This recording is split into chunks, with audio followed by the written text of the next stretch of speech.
بسم الله الرحمن الرحيم.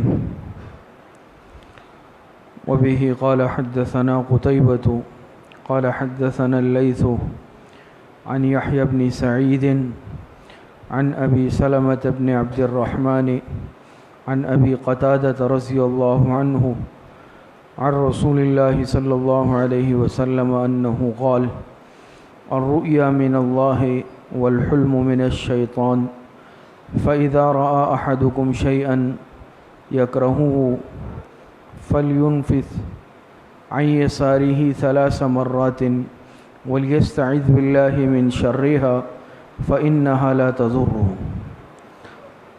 حضرت ابو قتادہ رضی اللہ تعالی عنہ سے مروی ہے، وہ روایت کرتے ہیں جناب رسول اللہ صلی اللہ علیہ وسلم سے کہ جناب رسول اللہ صلی اللہ علیہ وسلم نے ارشاد فرمایا کہ اچھا خواب یہ اللہ پاک کی طرف سے ہے اور برے خواب یہ شیطان کی جانب سے ہوتے ہیں۔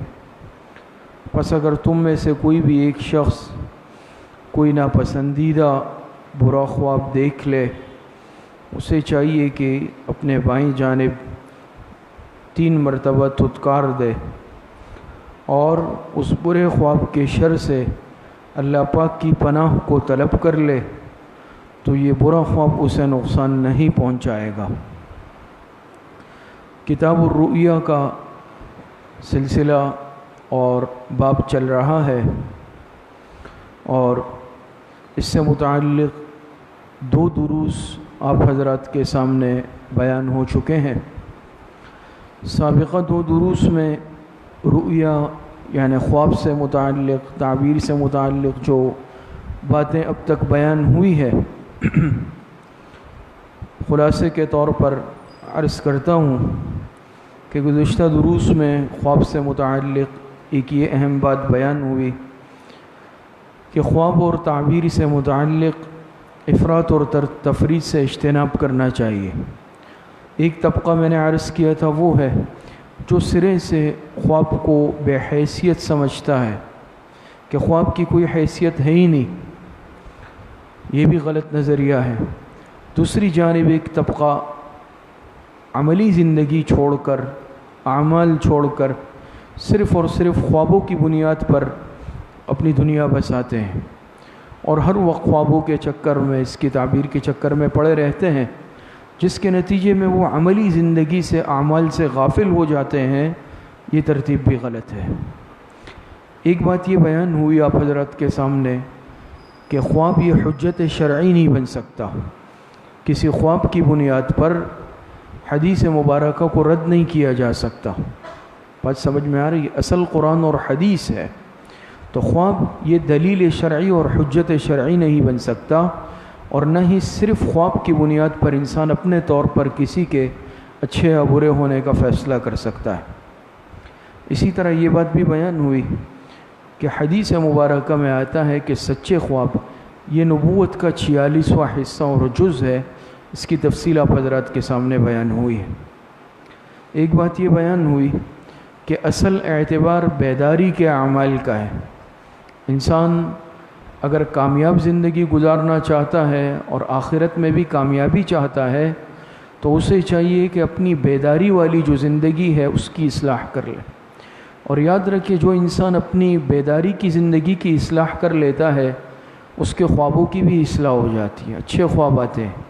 اور خدا نخواستہ اگر عملی زندگی میں ہمارا کردار، ہمارے اعمال صحیح نہیں ہے تو جو خوابوں کی دنیا ہے اور معاملات ہیں وہ بھی متاثر ہو جاتے ہیں۔ اسی طریقے سے ایک بات یہ بیان ہوئی کہ علاقے کی تبدیلی سے، ماحول کی تبدیلی سے، اس سے خواب کی تعبیر بھی بدل جاتی ہے۔ اس پر بھی آپ حضرات کے سامنے بات ہوئی۔ اسی طریقے سے ایک بات یہ بیان ہوئی کہ بعض خواب دیکھنے والا کوئی ہوتا ہے لیکن اس کی تعبیر کسی اور کے لیے ہوتی ہے، وہ دیکھنے والے کے لیے نہیں ہوتی۔ اس کی مثالیں بھی آپ حضرات کے سامنے بیان ہوئی ہے۔ اور ایک بات یہ بیان ہوئی کہ اگر کوئی غیر مسلم کافر ہے یا نابالغ بچہ ہے تو اس کا خواب بھی سچا ہو سکتا ہے۔ اس کی بھی مثالیں آپ حضرات کے سامنے بیان ہوئی، اور ایک بات یہ بیان ہوئی آخری کہ اگر کوئی یہ چاہتا ہے کہ میری خوابوں کی دنیا بھی صاف ستھری ہو، میں سچے خواب دیکھوں، اس کے لیے اس کو چند اعمال کی پابندی کرنی ہوگی جو آپ حضرات کے سامنے گزشتہ درس میں بیان ہوئے تھے۔ مزید اس سلسلے میں چند باتیں اور سمجھ لیں کہ خواب سے متعلق اہم باتیں آپ حضرات کے سامنے بیان ہوئی ہے۔ ایک ہوتا ہے خواب، ایک ہوتی ہے اس کی تعبیر۔ کسی نے خواب دیکھ لیا، رات میں کوئی بھی خواب دیکھ لیا، اچھا خواب ہے، برا خواب ہے، کوئی بھی ہے۔ دوسری چیز ہوتی ہے اس کی تعبیر۔ تعبیر آپ جانتے ہیں نا کہ اب اس خواب کی تعبیر کیا ہے، اس کا مطلب کیا ہے، ہر انسان یہ سمجھ بھی نہیں سکتا۔ تو آج کے درس میں تعبیر سے متعلق چند باتیں عرض کریں گے، جس میں سب سے پہلی بات علم تعبیر کی تعریف۔ یہ بھی ایک علم ہے جیسے دیگر علوم ہے، یاد رکھیں یہ علم تعبیر یہ بھی ایک علم ہے، لیکن فرق یہ ہے کہ یہ علم کسبی نہیں ہے، یہ وہابی ہے۔ یہ انسان خود سے حاصل نہیں کر سکتا، اس کے لیے کوئی کورس نہیں ہے، اس کے لیے کوئی سلیبس، کوئی کلاس نہیں ہے، بلکہ یہ اللہ پاک کی طرف سے عطا کردہ علم ہوتا ہے، اللہ پاک جس کو اس میں مہارت دے دے۔ تو سب سے پہلی بات علم تعبیر کی تعریف کیا ہے۔ علم تعبیر کسے کہتے ہیں؟ کسی بھی علم کی اہمیت کو سمجھنے کے لیے پہلے تو اس کی تعریف جاننی چاہیے کہ تعبیر کہتے کسے ہیں۔ تو علم تعبیر کی تعریف سمجھ لیں۔ علم تعبیر وہ علم ہے جس میں خوابوں کی تعبیر کے اصول و قواعد بیان کیے جاتے ہیں۔ علم تعبیر یہ وہ علم ہے کہ جس میں خوابوں کی تعبیر کے اصول اور قواعد بیان کیے جاتے ہیں۔ ہر علم کی اپنی اپنی تعریف ہے اور ہر علم میں الگ الگ چیزیں بیان کی جاتی ہیں۔ تو علم تعبیر کسے کہتے ہیں کہ جس میں خوابوں کی تعبیر سے متعلق اصول اور قواعد بیان کیے جاتے ہیں۔ دوسری بات علم تعبیر کی غرض و غایت کیا ہے۔ تعریف جان لی، لیکن تعریف کے ساتھ ہر انسان کے لیے یہ جاننا بھی ضروری ہے کہ میں یہ جو علم پڑھ رہا ہوں یا پڑھوں گا اس کا مقصد کیا ہے، اس علم کے سیکھنے کا مقصد کیا ہے، اس کی غرض و غایت کیا ہے۔ تو علم تعبیر حاصل کرنے سے غرض کیا ہے کہ خوابوں کی صحیح تعبیر بیان کی جائے اور غلط تعبیر بیان کرنے سے بچا جائے۔ میں نے عرض کیا کہ یہ وہ بھی علم ہے، لیکن بعض مرتبہ کسی حد تک انسان اس فن کا مطالعہ بھی کر سکتا ہے جو اہل علم ہے۔ آگے بات آئیں کہ اس علم کے جاننے کے لیے کتنے علوم ضروری ہے۔ صرف کورا یا صاحب علم نہ ہونے سے علم انسان نہیں سیکھ سکتا اس صورت میں۔ تو علم تعبیر کی غرض و غایت ہی ہے کہ انسان صحیح تعبیر بتائے، غلط تعبیر بتانے سے بچے۔ اور تیسری بات علم تعبیر کا موضوع کیا ہے۔ ہر علم اور فن کا اپنا اپنا موضوع ہوتا ہے نا۔ آپ حضرات جانتے ہیں کہ بھئی نحو کا موضوع کلمہ اور کلام ہے، علم صرف کا موضوع اشتقاق ہے، علم طب کا موضوع بدن انسان ہے۔ تو خوابوں کا جو علم ہے، تعبیر کا علم جس کو علم الرؤیا کہتے ہیں، اس کا موضوع یہ کیا ہے؟ یہ انسانی خواب ہے۔ یعنی اس میں کس سے بات کی جاتی ہے؟ خواب سے متعلق بات کی جاتی ہے اور خواب کی تعبیر بیان کی جاتی ہے۔ تو جو علم رؤیا ہے اس کا موضوع وہ انسانی خواب ہے۔ یہ تین باتیں سمجھ میں آئی۔ چوتھی بات یہ سمجھ لیں، علم تعبیر کا سب سے پہلے موجد کون ہے؟ موجد معنی ایجاد کرنے والا۔ جیسے مختلف علوم اور فنون پڑھے جاتے ہیں تو اس میں بتایا جاتا ہے سب سے پہلے علم صرف کس نے ایجاد کی، علم نحو کس نے ایجاد کی، علم منطق کس نے ایجاد کی۔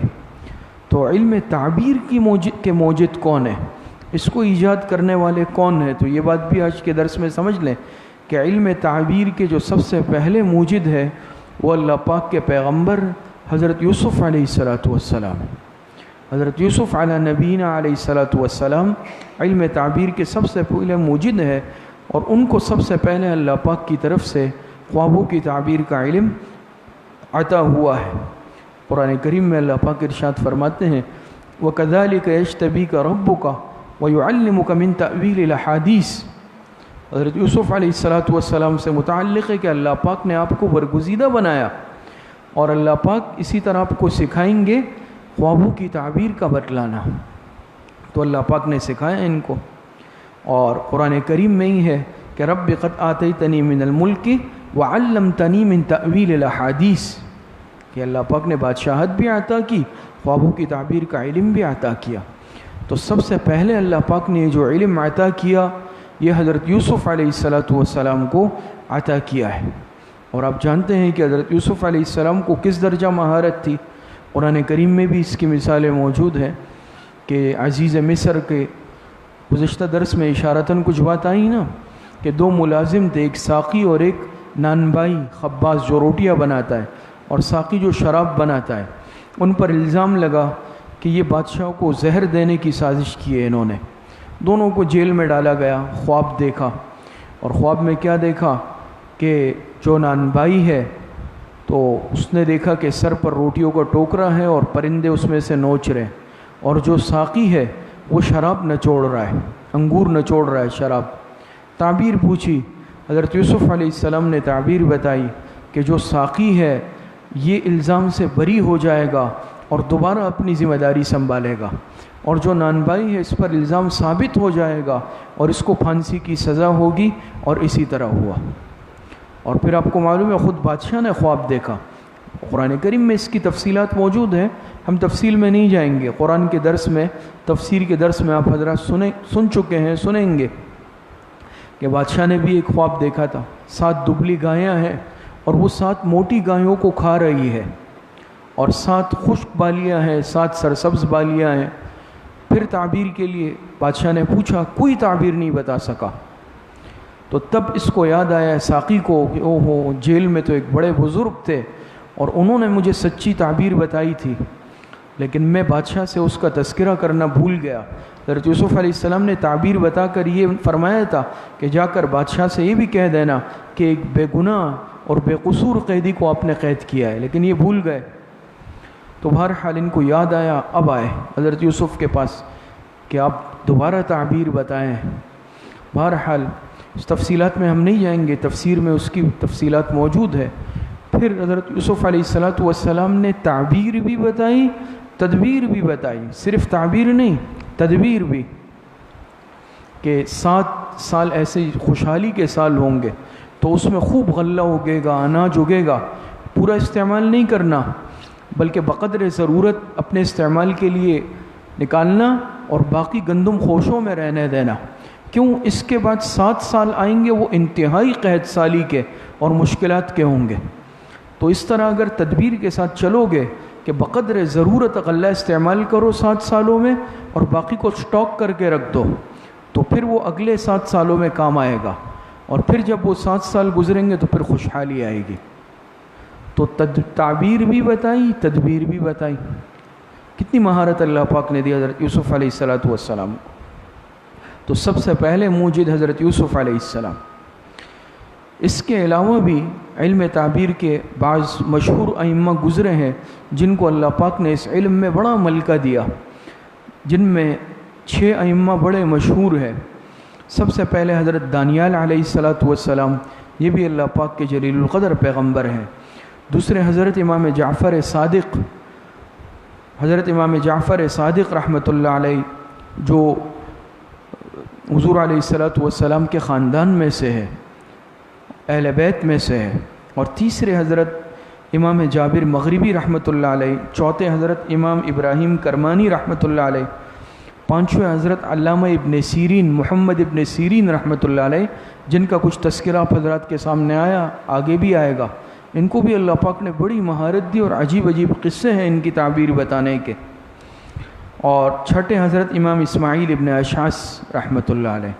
یہ 6 ایسے بڑے ائمہ گزرے ہیں کہ علم تعبیر میں ان کو امامت کا درجہ حاصل تھا۔ اسی طرح ایک بات یہ سمجھ لیں، علم تعبیر سے متعلق کتابیں بھی لکھی گئی، کافی کتابیں لکھی گئی۔ اب تفصیل کے ساتھ تمام کتابوں کے تو نام ہم ذکر نہیں کر سکتے، چند جو مشہور کتابیں ہیں ان کے نام آپ حضرات کے سامنے ذکر کرتے ہیں۔ تو علم تعبیر سے متعلق جو ایک کتاب، کتاب الحصول، جس کے متعلق لکھا ہے کہ حضرت دانیال علیہ السلام کی طرف منسوب ہے۔ کتاب التقسیم، یہ حضرت امام جعفر صادق رحمۃ اللہ علیہ کی ہے تعبیر سے متعلق۔ کتاب الارشاد، یہ امام جابر مغربی رحمۃ اللہ علیہ کی، ان دونوں سب حضرات کا تذکرہ بھی آیا۔ اسی طرح کتاب دستور امام ابراہیم کرمانی کی ہے، کتاب التعبیر امام اسماعیل اشعث کی ہے، اسی طرح کتاب کنز الرؤیا یہ امام مامونی کی ہے۔ یہ تو بڑے بڑے ائمہ۔ اسی طرح چند اور کتابیں بھی مشہور ہیں تعبیر سے متعلق، جس میں ایضاح التعبیر، مفرح الرؤیا، کنز الرؤیا، مبادئ التعبیر، منہاج التعبیر، مقدمۃ التعبیر، اور اسی طریقے سے حقائق الرؤیا، تحفۃ الملوک وغیرہ، یہ چند اہم کتابیں ہیں جو فن تعبیر رؤیا سے متعلق ہیں۔ اسی طرح ایک بات یہ سمجھ لیں کہ علم تعبیر کے لیے کچھ علوم کا جاننا اور اس پر عبور رکھنا بھی ضروری ہے۔ ابھی آپ حضرات کے سامنے بات آئی کہ علم تعبیر میں مہارت کے لیے، سیکھنے کے لیے کچھ اور علوم ایسے ہیں جن پر مہارت ضروری ہے، جس میں سے علم تفسیر۔ جو اس فن میں مہارت حاصل کرنا چاہتا ہے اور کامل ہونا چاہتا ہے، ضروری ہے کہ وہ علم تفسیر میں مہارت رکھتا ہو۔ نمبر 2 علم حدیث، اس کے لیے علم حدیث میں بھی مہارت ضروری ہے۔ نمبر 3 علم ضرب الامثال۔ ضرب الامثال جانتے ہیں نا، بعض ایک مثالیں، محاورے یہ مشہور ہو جاتے ہیں عربی میں، اس کا علم بھی ضروری ہے، اس کا جاننا بھی ضروری ہے۔ نمبر 4 اشعار عرب، کہ عربی اشعار پر جو اشعار عرب ہے اس میں بھی اس کو مہارت حاصل ہو۔ اسی طریقے سے نوادر، علم نوادر میں اس کو مہارت حاصل ہو، علم اشتقاق، علم لغت اور الفاظ متداولہ، ان تمام علوم میں مہارت ضروری ہے، تب جا کر علم رؤیہ میں مہارت حاصل کی جا سکے گی۔ اسی طرح ایک بات یہ سمجھ لیں کہ علم تعبیر کی فضیلت اور تصدیق قرآن کریم کی آیات سے، احادیث مبارکہ سے اور اقوال صحابہ اور سلف صالحین، ان حضرات سے بھی یعنی قرآن کریم کے آیات سے علم تعبیر کی فضیلت، اہمیت ثابت ہے۔ احادیث مبارکہ سے علم تعبیر کی اہمیت اور فضیلت اور تصدیق ہمیں ملتی ہے۔ اسی طرح صحابہ اکرام کے اقوال سے بھی علم تعبیر کی اہمیت اور فضیلت کا اندازہ ہوتا ہے۔ دیگر ائمہ اور سلف صالحین جو بڑے بڑے علماء گزرے ہیں، ان کے اقوال سے بھی علم تعبیر کی اہمیت کا اندازہ ہوتا ہے۔ تو انشاءاللہ اگلی مجلس میں بیان کریں گے۔ اللہ پاک صحیح عمل کی توفیق عطا فرمائے۔ الحمدللہ رب العالمین والعاقبۃ للمتقین والصلاۃ والسلام۔